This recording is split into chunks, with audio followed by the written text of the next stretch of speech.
This is brief history of Edinburgh Waverley train station. Edinburgh Waverley train station, also known as Edinburgh or Waverley, is the principal station in Edinburgh. It is the second busiest station in Scotland after Glasgow Central. It is the northern terminus of the East Coast Main Line, just over 393 miles or 632.7 kilometres from London's King's Cross.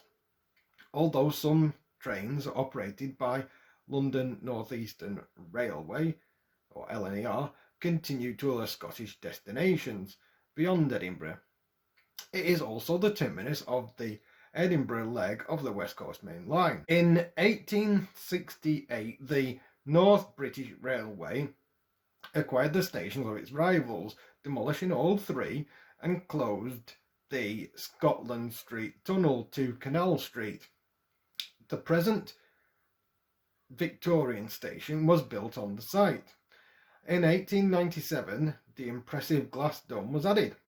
From its opening in its current form by the eastward tunnelling expansion from Haymarket, Edinburgh Waverley has been the principal station in Edinburgh. During 2006 and 2007, parts of Edinburgh Waverley were extensively refurbished.